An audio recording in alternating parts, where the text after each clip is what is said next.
Yeah, so continued from the last video, we were studying process of adjustment in the monetary expansion.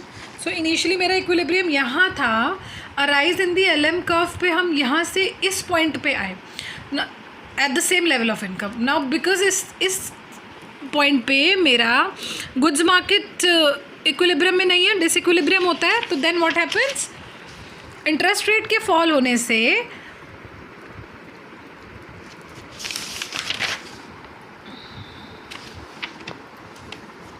Interest rate यहाँ था, ये fall हुआ.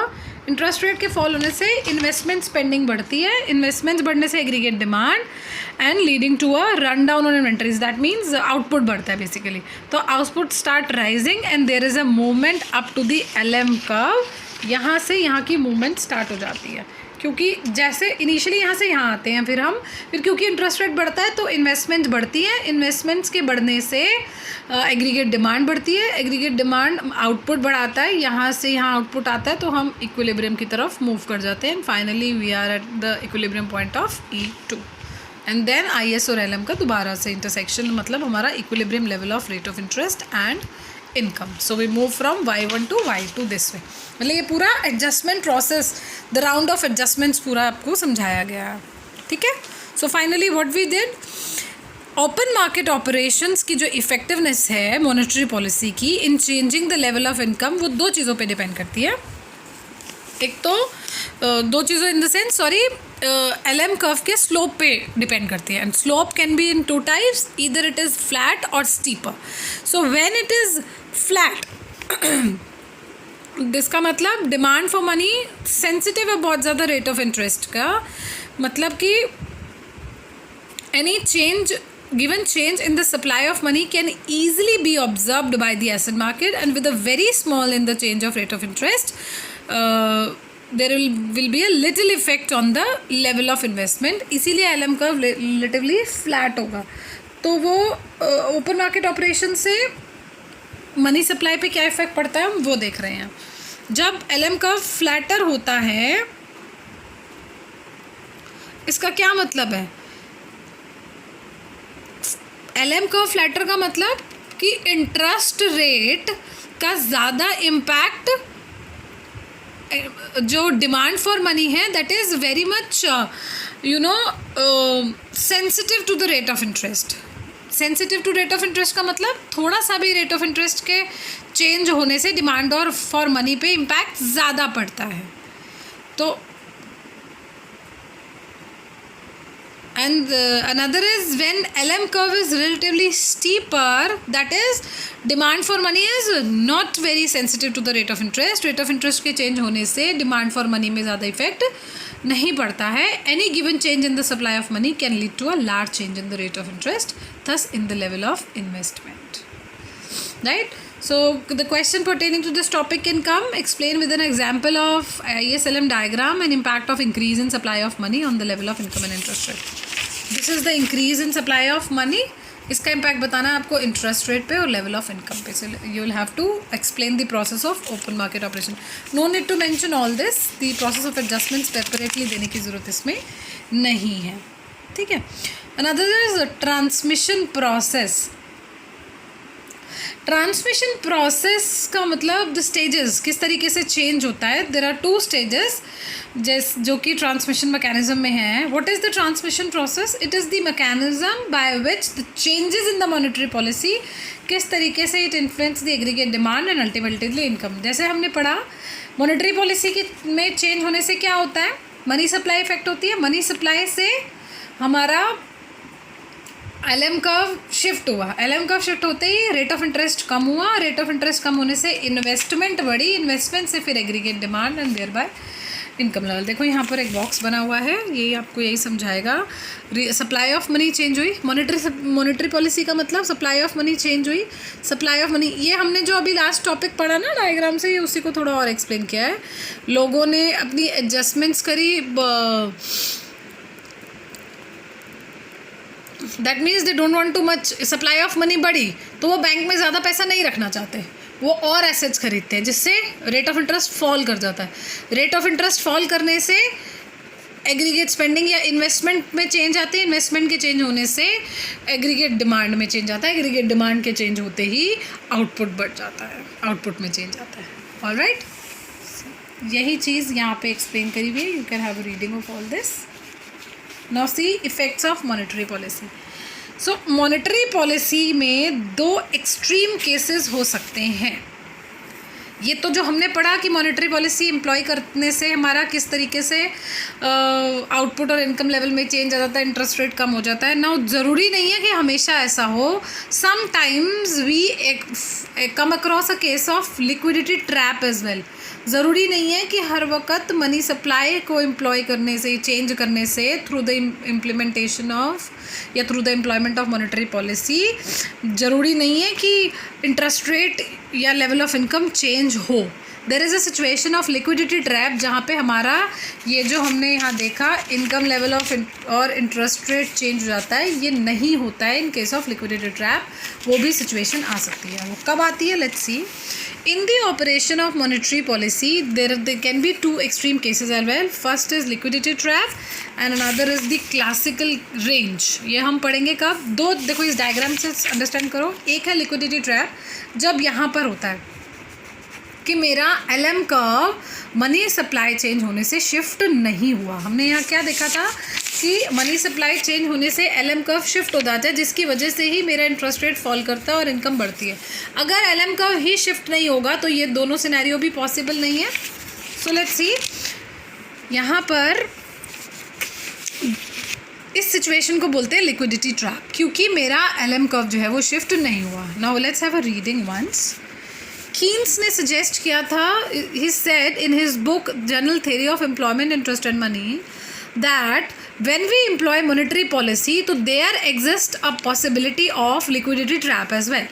इस situation में क्या होता है, लोगों को इंटरेस्ट रेट कितना भी हो, they want to hold money whatever they want. Public is ready to hold whatever amount of the real money balances at the going rate of interest, right? So they do not get affected by the rate of interest. This any change in the real supply of money, इसीलिए supply of money का कोई impact interest rate पर नहीं आता है. And जब interest rate पे नहीं आएगा तो इन्वेस्टमेंट्स नहीं चेंज होंगे, इन्वेस्टमेंट नहीं तो एग्रीगेट डिमांड नहीं, एग्रीगेट डिमांड नहीं तो आउटपुट और इनकम भी नहीं. ऑलराइट, नाउ सी, इसको हम किंजियन रेंज भी बोलते हैं. यहाँ पे देखो LM कर्व जो है वो हॉरिजॉन्टल रहता है और शिफ्ट नहीं होता है even with the changes in the supply of money. ठीक है. अब यहाँ पे क्या करा हुआ, सी फॉर एग्जांपल सेंट्रल बैंक ने मॉनेटरी पॉलिसी एम्प्लॉय करी थ्रू ओपन मार्केट ऑपरेशंस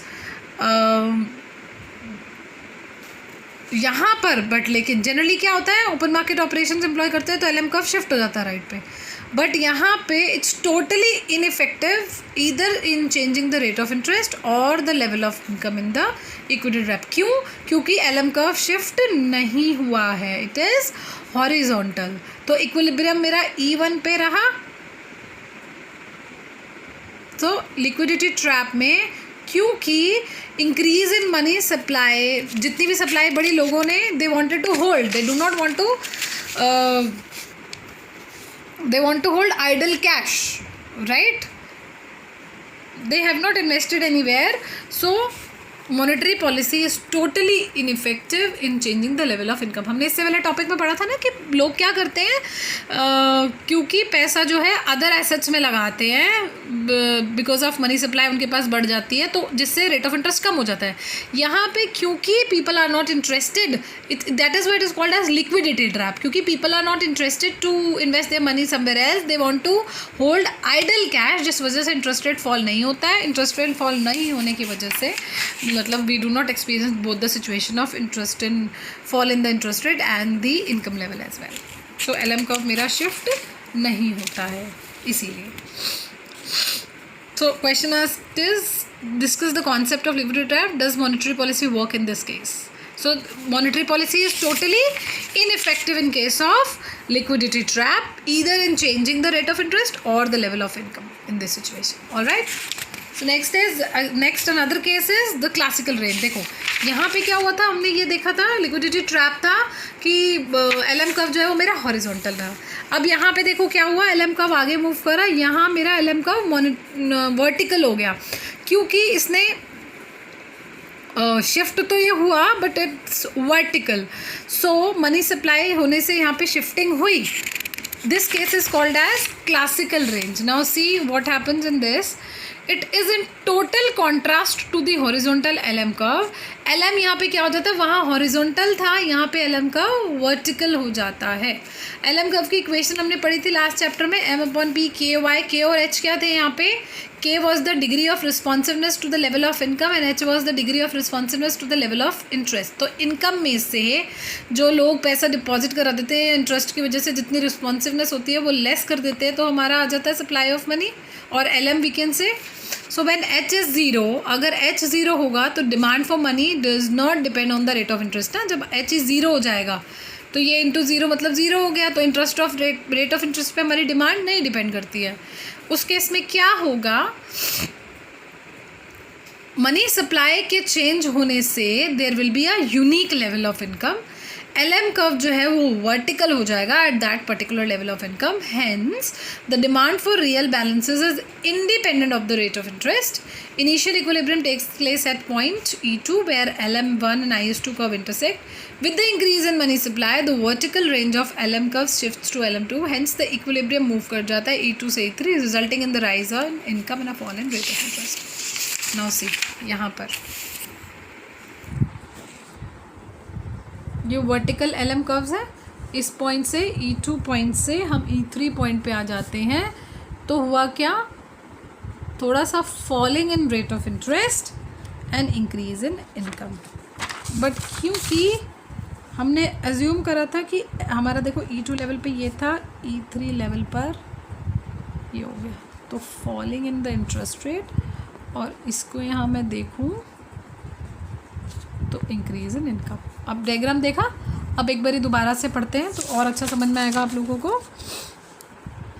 क्योंकि यहाँ पे H ज़ीरो है तो मेरा डिमांड फॉर मनी, ये क्या था मेरा LM कर्व ना, LM कर्व मतलब demand for money, rather I should say L. तो क्योंकि demand for money does not depend on the rate of interest, H अगर ज़ीरो हो गया तो इसका मतलब demand for money rate of interest पे डिपेंड नहीं करती है. तो सप्लाई ऑफ मनी के चेंज होने से, सप्लाई ऑफ मनी का चेंज होने का मतलब क्या, LM कर्व शिफ्ट हो गया, सप्लाई ऑफ मनी चेंज हुई तो LM कर्व मेरा ये आ गया, तो इनकम जो है अनदर लेवल ऑफ इनकम आ गया, ये बढ़ गई. सो LM curve would be vertical eight that particular level of income. Hence the demand for real balances is independent of rate of interest. Initial equilibrium हमारा E2 पे था जहाँ पे पहला इंटरसेक्शन था, देन यहाँ की बात कर रहा है इनिशियल पॉइंट की, फिर फाइनली इस पर आ जाएगा. So with N increase in money supply हुआ क्या, vertical range of LM curve LM2 चला गया और इक्विलिब्रियम वहाँ से वहाँ हुआ क्या, resulting into rise in income and fall in the rate of interest. So monetary policy result is, monetary policy is most effective while fiscal policy is totally ineffective in the changing the level of income. हम अभी fiscal policy आगे पढ़ेंगे. Monetary policy, this happens because in the case of vertical LM curve, shifts in the IS curve does not have any effect on the income level. Shifts in the IS curve हम अभी fiscal policy में पढ़ेंगे. We are not commenting on this. सो ये समझ में आ गया I guess आप लोगों को. Have a reading, will get it more. Alright, now let's start with the fiscal policy. Fiscal policy basically guys क्या होती है, it's about the goods market equilibrium, और we can say there are two factor through which government employs fiscal policy. एक तो government expenditure और government purchases, G factor, और next is the taxation. Taxation, either increase in or decrease in taxation. So IS curve, next topic is fiscal policy and the crowding out. IS curve describes the equilibrium in the goods market. Downward sloping, IS curve आप लोगों को पता ही है, क्योंकि a fall in the rate of interest increases the level of investment.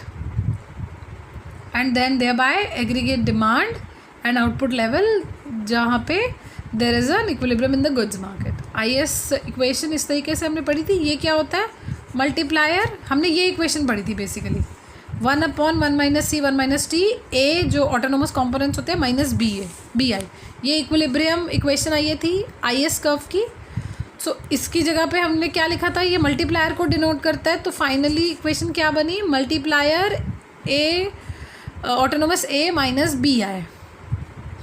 So IS schedule किस दो चीज़ों से इफेक्ट करता है? गवर्नमेंट स्पेंडिंग से और इनकम टैक्स रेट से, विच is a part of the multiplier. ये T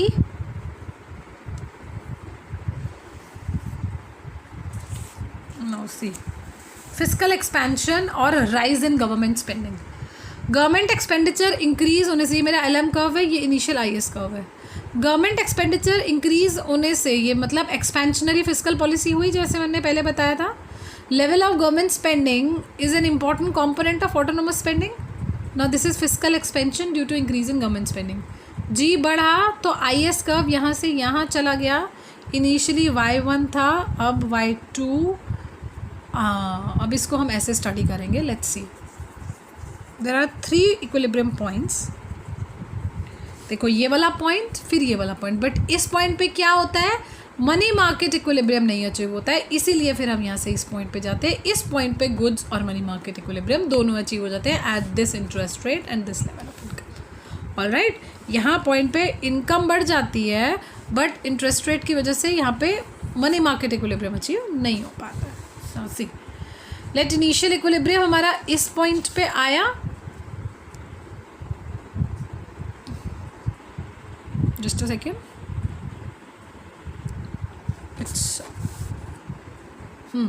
सो इस पे इंटरेस्ट रेट ये रहा और income Y1। Now there is a rise in government purchases and in the level of aggregate demand. To meet that demand there will be a rise in the output. तो IS curve जो है वो मेरा shift हो जाएगा। Shift होते ही equilibrium move कर जाता है। अभी सिर्फ IS कर्व शिफ्ट हुआ है, तो हम यहाँ से अभी यहाँ पर आ जाते हैं। इसका करस्पॉन्डिंग इसी रेट ऑफ इंटरेस्ट पे यहाँ आते हैं ना, तो इनकम मेरी Y, this is Y dash कह लो, इस Y डैश पर आ जाती है at this constant rate of interest पे, constant rate of interest पे। So equilibrium level of income increases from this point to this point, ये वाला can see, इस point से इसके corresponding ये वाले point पे आ जाते हैं। तो ये कितना change हुआ? Because of increase in the government expenditure, delta G, और we can say, we can write the effect of multiplier as well, कि कितने से change होगा। सो इस पॉइंट पे there is an equilibrium in the goods market, क्योंकि planned output और plan spending is equal to the output. But money market में disequilibrium है। इनकम बढ़ने की वजह से एक्सेस डिमांड हो गई फॉर रियल बैलेंसेस। इनकम बढ़ी लोगों की तो पैसा ज़्यादा आया। So there is an increase in the interest rate. Interest rate बढ़ जाएगा। इंटरेस्ट रेट के बढ़ते ही इन्वेस्टमेंट कम हो जाएगी। इन्वेस्टमेंट कम होने से एग्रीगेट डिमांड कम होगी। एग्रीगेट डिमांड कम होते ही वापस इनकम, एंड जो हमारा पॉइंट है यहाँ से यहाँ आ जाएगा। इनकम भी कम हो जाएगी, इनकम और आउटपुट कम हो जाएगा। So after all adjustments for the expansionary effects of government spending and dampening effects of higher rate of interest, fiscal policy का expansionary effect government spending का और dampening effects of higher interest rate on investment spending, E2 से it is only at E2 point। हम वापस से इस वाले point से यहाँ चले जाएंगे and this is only at this point कि equilibrium achieve होगा। both money market and goods market are simultaneously in equilibrium. All right, so what is the result here?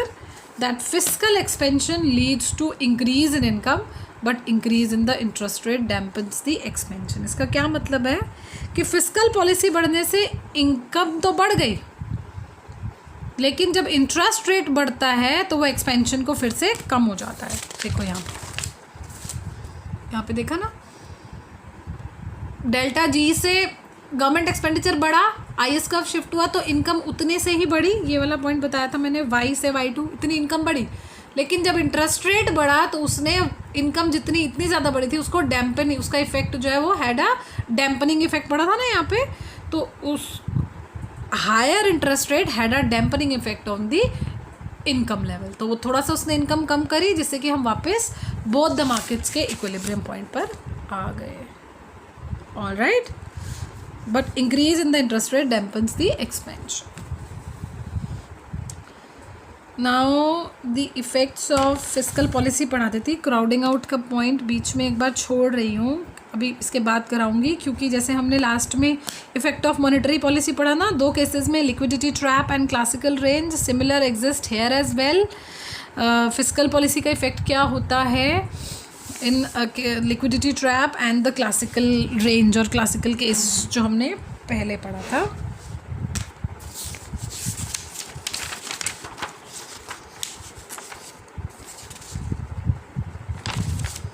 और we can continue with this as well, क्योंकि ये हमने अभी पढ़ लिया है ना डैम्पनिंग इफेक्ट वाला, तो जल्दी समझ में आ जाएगा। क्राउडिंग आउट का मतलब क्या होता है?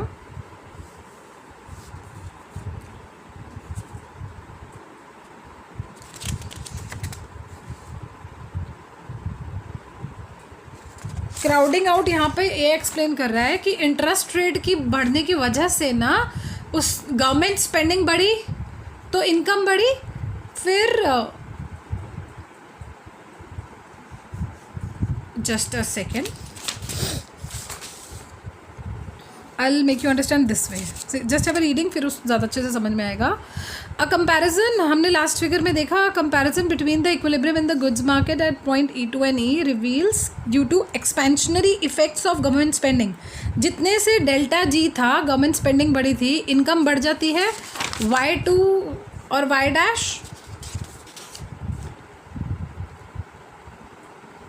Yes, then the reason for this is increase in interest rate from I to I2, which decreases the level of investment spending. Hence, investment spending is crowded out by the increase in the government spending. पहले understand करिए crowding out situation है क्या। It is a situation which occurs, कब आती है ये? जब expansionary fiscal policy, expansionary fiscal policy का मतलब जो इंक्रीज इन गवर्नमेंट परचेजेस था उससे क्या हुआ, इंटरेस्ट रेट बढ़ा, इंटरेस्ट रेट के बढ़ते ही इन्वेस्टमेंट स्पेंडिंग कम हुई, एग्रीगेट डिमांड कम हुई, और finally leads to an increase in interest rate, thus causing a decline in the private spending और especially investment spending। तो इसने क्या करा, एक्सपेंशनरी फिस्कल पॉलिसी ने इन्वेस्टमेंट्स को क्राउड आउट कर दिया। क्राउडिंग आउट का मतलब ही यही होता है कि adjustment in the interest rate dampen they increase in output. वापस हम वाई डैश पॉइंट से यहाँ पर आए ना, पहले हम इस पॉइंट से इस पॉइंट पे गए थे, यहाँ के शिफ्ट रेट इतना सा गवर्नमेंट एक्सपेंडिचर बढ़ा था तो इक्विलिब्रियम पॉइंट पहले यहाँ आया था। एक मिनट, थोड़ा और अच्छे से बताती हूँ मैं। इस वाले पॉइंट से हम इस वाले पॉइंट पे आए थे, तो इतना मेरा टोटल क्या था, डेल्टा G था। इसके बढ़ने की वजह से इनकम भी मेरी इतनी बड़ी थी, ये Y1 है, ये Y डैश है, तो Y1 से Y डैश तक मेरी इनकम बढ़ी थी।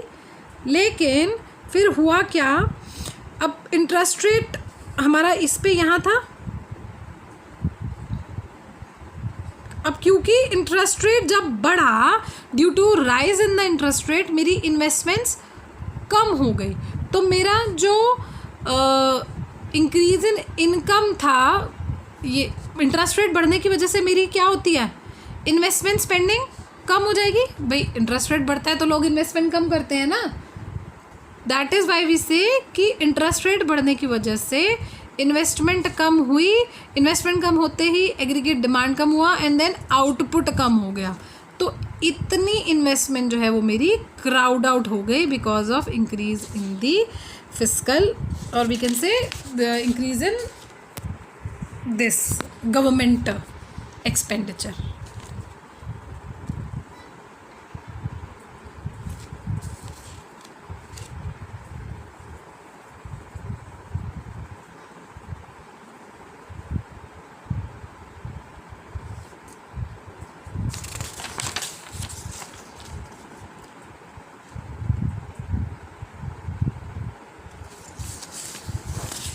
समझ में आ रहा है? और एक बार और समझाऊँ अच्छे से? एक बार आप लोग रीड करिएगा, किसी को कोई डाउट हो तो come back to me.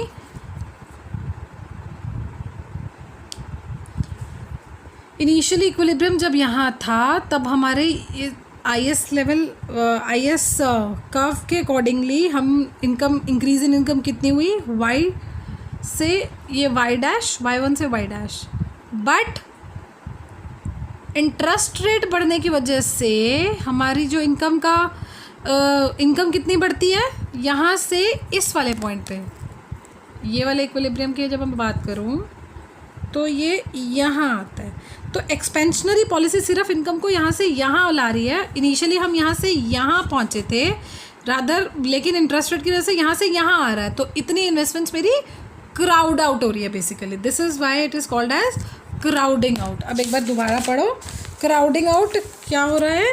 It's a situation which occurs an when expansionary fiscal policy leads to increase in interest rate। यहाँ पे इंटरेस्ट रेट बढ़ा, ये इंटरेस्ट रेट बढ़ा, ये वाला interest rate, just a second, ये इंटरेस्ट रेट इस equilibrium point से इस पे यहाँ से यहाँ पे बढ़ा ना, तो इस इंटरेस्ट रेट के बढ़ने की वजह से causing a decline in the private spending, or we can say investment spending. That is why we say that it is crowding out. So adjustment in the interest rate dampen the increase in the output. Why कम हो जाता है ना? Because of caused by the increase in the government spending.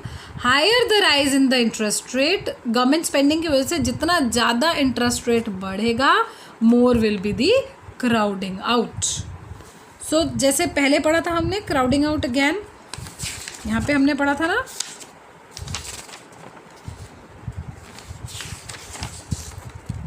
कि monetary policy का जो LM curve पे effect है वो कितना, इसी तरीके से हम यहाँ पे पढ़ेंगे कि क्राउडिंग आउट डिपेंड्स 3 फैक्टर्स पे, basically slope of LM curve पे ही।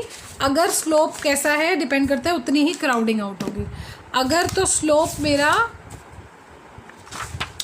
फ्लैटर है, फ्लैटर मतलब इस तरीके से जित फ्लैटर, जब हम ये चीज़ बनाते हैं जनरली ऐसे होता है, फ्लैटर का मतलब जितना ज़्यादा फ्लैट होगा उतनी ही मेरा चेंज ऑफ इनकम ज़्यादा आएगा, जितना ज़्यादा स्टीप होगा उतनी ही चेंज ऑफ इनकम कम आएगा ना।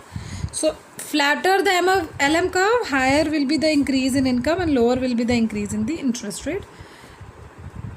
Then slope of IS curve पे डिपेंड करता है, flatter the IS curve, lower will be increase in income and lower will be increase in interest rate. And third is multiplier, जितना ज़्यादा multiplier का मतलब चेंज इन फिजिकल मेजर्स और change in government expenditure, जितना ज़्यादा multiplier होगा उतना ज़्यादा इंक्रीज इन इनकम होगा, इंटरेस्ट रेट होगा, और larger will be the horizontal shift of the IS curve. All right, now हम आते हैं फिजिकल पॉलिसी हमने पढ़ा, क्राउडिंग आउट देख लिया। Effect of policy on interest rates, 2 extreme cases are analyzed, एक वही liquidity trap and another is classical case. अब इस डायग्राम से समझेंगे, इनिशियली हॉरिजॉन्टल है, लास्ट में वर्टिकल भी नहीं हुआ यहाँ पे, तो so just see the difference. Keynesian range में, इसको हम किंजियन रेंज बोलते थे लिक्विडिटी ट्रैप की, LM कर्व जो है वो हॉरिजॉन्टल है और even it is not getting shifted as the money supply changes. Now इसका क्या मतलब हुआ कि मनी सप्लाई चेंज होने से LM कर्व शिफ्ट नहीं हो रहा है, मतलब मॉनेटरी पॉलिसी जो है वो टोटली इनइफेक्टिव है इक्विलिब्रियम, इंटरेस्ट और इनकम लेवल को चेंज करने के लिए। ये हमने पढ़ा था। नाउ फिजिकल पॉलिसी की अगर मैं बात करूँ, as far as the physical policy is concern, government spending की चेंज होने की वजह से it also does not effect the rate of interest. यहाँ पे देखो, क्योंकि LM कर्व चेंज नहीं हुआ है, IS कर्व यहाँ से यहाँ आ गया, तो भी मेरा इक्विलिब्रियम पे बहुत ज़्यादा चेंज नहीं आया है।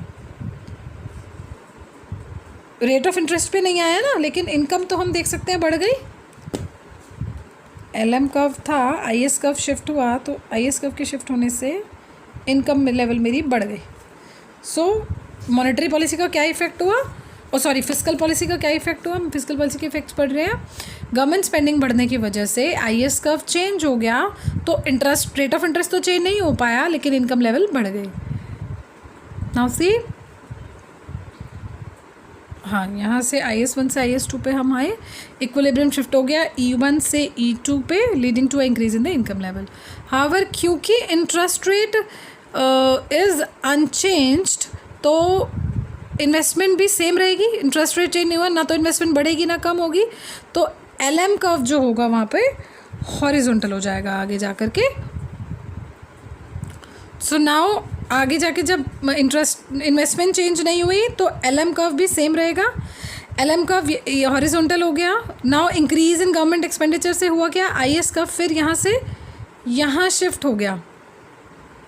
बट IS कर्व के चेंज होने से there is no change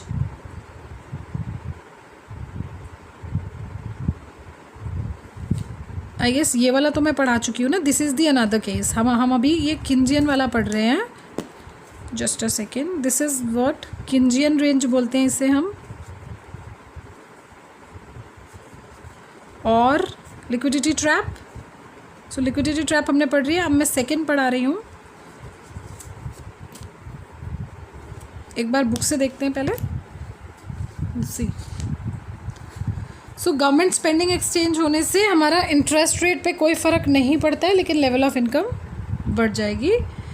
does not effect interest rate, hence the level of investment spending पे भी कोई इफेक्ट नहीं पड़ेगा. The result is the level of, there is full multiplier effect of an increase in government spending on the level of income without any dampening, without any of the dampening effects of rise in interest rate.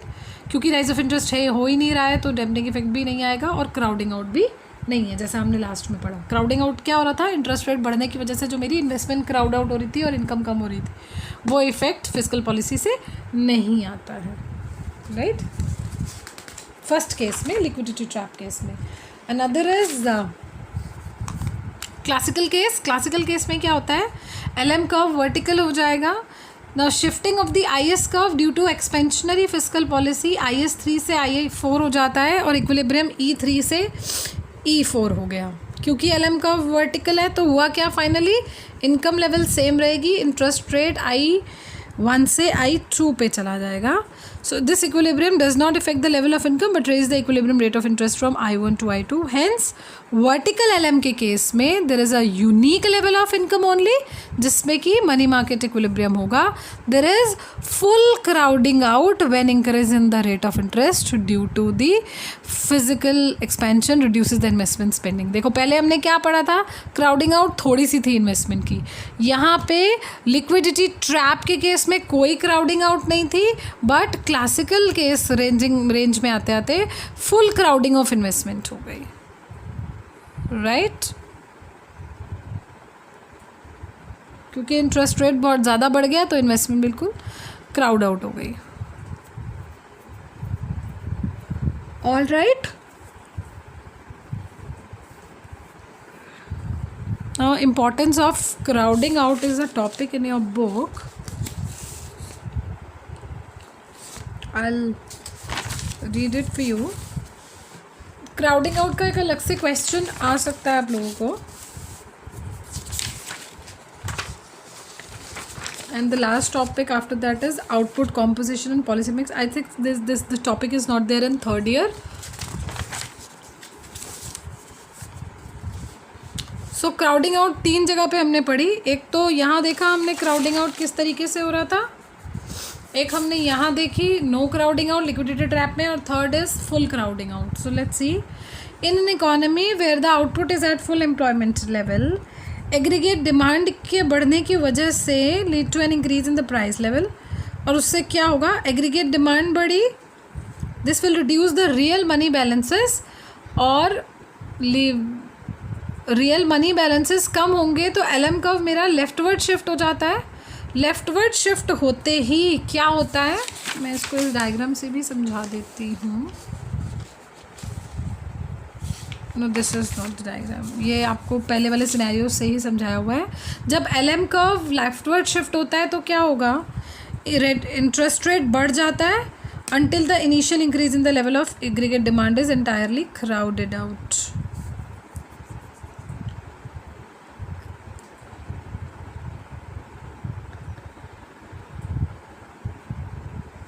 Just a second. See ये scenarios आपकी book में diagrams के साथ नहीं दिए हुए हैं, and I don't think so that is much needed to go into that deeper extent as well. So you can just have a reading of this topic. जितना crowding out आपने यहाँ पे समझा है, I think इसके अलावा it's not required. So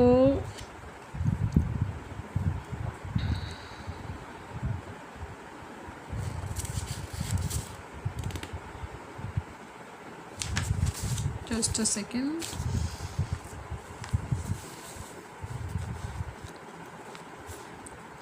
Not required, just leave it. Okay.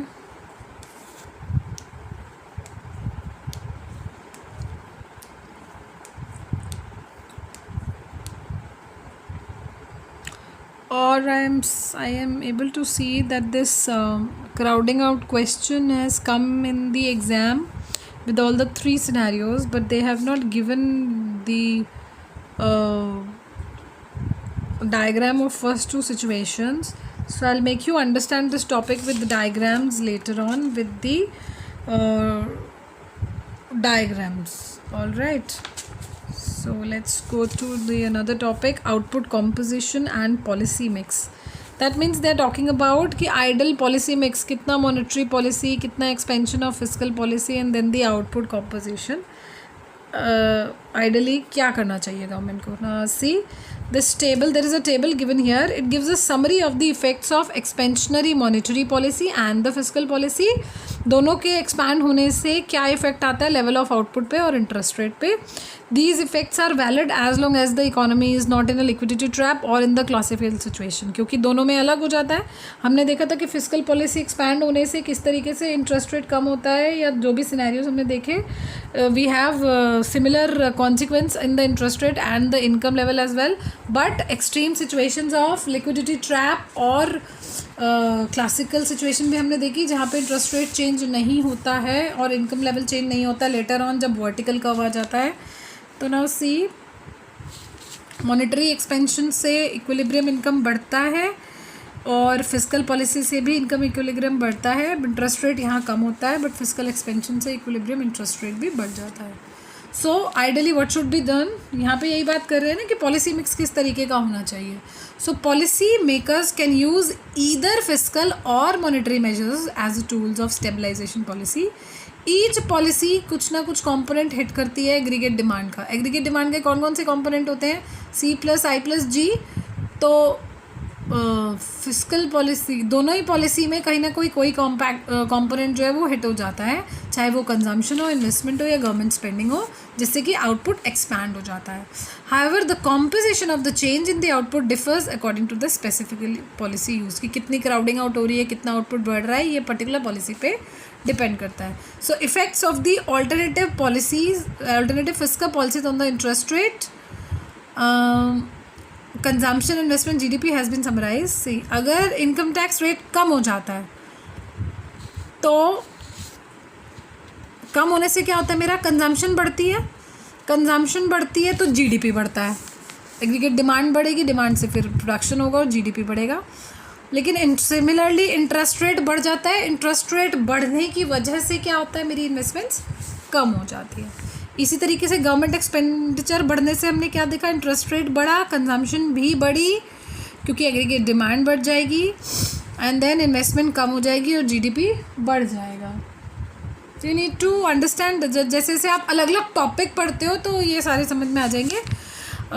Investments, subsidy में चारों ही चीज़ें बढ़ जाती हैं. Now monetary policy stimulates investment, which is that component of aggregate demand which is sensitive to the interest rate. A little theoretical topic. इनके effects आप लोगों को सबको पता ही है कि क्या टैक्स बढ़ने से कौन सा कंपोनेंट बढ़ता है, गवर्नमेंट स्पेंडिंग बढ़ने से कौन सा कंपोनेंट बढ़ता है. So fiscal policy operates through government purchases, taxes and transfers. Some alternative fiscal policies are depicted. ये वाली दोनों टैक्स रेट और गवर्नमेंट स्पेंडिंग दोनों ही फिस्कल पॉलिसी के हैं. दोनों से क्या होगा उसका इफेक्ट दिया हुआ है, यही चीज़ें यहाँ पर मेंशन है. And with the diagram as well. I think there is no problem in understanding this. आप लोग पढ़ोगे तो इजीली समझ में आ जाएगा, इसका पूरा एक्सप्लेनेशन भी यहाँ पे दिया हुआ है। This was the effects of expansionary monetary and fiscal policies. Now the policy mix कैसा क्या होना चाहिए। The figure depicts an economy which is initially at point ई। ये मेरा IS और LM कर्व का इक्विलिब्रियम पॉइंट था, जिसपे I ये था, ये मेरा इनिशियल पॉलिसी मिक्स था, राइट, इनिशियल इक्विलिब्रियम था, सॉरी, जहाँ पे देयर एग्जिस्ट अनएम्प्लॉयमेंट। क्योंकि ये LM कर्व लॉन्ग टर्म यहाँ पे बना हुआ है ना, तो अनएम्प्लॉयमेंट है इकोनॉमी में, इतना अनएम्प्लॉयमेंट है। Now problem before the policy maker is to reach the full employment level I. ये पोटेंशियल GDP होता है, सो इसको यहाँ से यहाँ पर आना है। Alternative policies to increase this output can be followed, या तो एक्सपेंशनरी फिस्कल पॉलिसी लगाए। फिस्कल पॉलिसी लगाने से क्या होता है, मेरा IS का ऊपर जाता है, which would move the economy to the full employment level at E1। यहाँ पे आ जाएगा IS का, मैं एज्यूम करो कि IS का यहाँ से यहाँ चला गया और इक्विलिब्रियम यहाँ आ गया, तो मैं फुल एम्प्लॉयमेंट लेवल पे पहुँच जाऊँगी। विद हायर इनकम भी बढ़ जाएगी और इंटरेस्ट रेट भी बढ़ जाएगा। और एक्सपेंशनरी मॉनेटरी पॉलिसी से मतलब मेरा LM का, तो ये वाला पॉइंट आ जाएगा यहाँ पे। एक्सपेंशनरी का मतलब LM का एक और ड्रॉ हो जाएगा। हम एज्यूम कर रहे हैं कि इन्होंने ड्रॉ नहीं किया है, बट यू कैन एज्यूम कि जब IS शिफ्ट होगा तो ये पॉइंट आएगा, तभी ये इक्विलिब्रियम आ रहा है। LM शिफ्ट होगा तो ये पॉइंट आएगा, तभी ये वाला इक्विलिब्रियम आ रहा है, ये शिफ्ट हो जाएगा। So E2 would move the economy to the full employment level E2, जिसमें क्या होगा, इनकम बढ़ जाएगी लेकिन इंटरेस्ट रेट जो है वो कम हो जाएगा। तो a policy mix which is a combination of monetary and fiscal policy framed according to the economy's objectives pertaining to the growth, consumption and rule of government etcetera. Basically दोनों में से कोई भी पॉलिसी लगाई जा सकती है। अगर इंटरेस्ट रेट या इनकम, तो देखो दोनों में बढ़ रही है, बट फिस्कल पॉलिसी के बढ़ने से इंटरेस्ट रेट बढ़ रहा है, लेकिन मॉनेटरी पॉलिसी के बढ़ने से इंटरेस्ट रेट कम हो रहा है। इंटरेस्ट रेट कम होते ही फिर इन्वेस्टमेंट बढ़ती है, इन्वेस्टमेंट बढ़ते एग्रीगेट डिमांड और आउटपुट, फिर हम दोबारा से इक्विलिब्रियम सिचुएशन पर आना चाहते हैं। इसीलिए ideally depending on the scenario the government frames the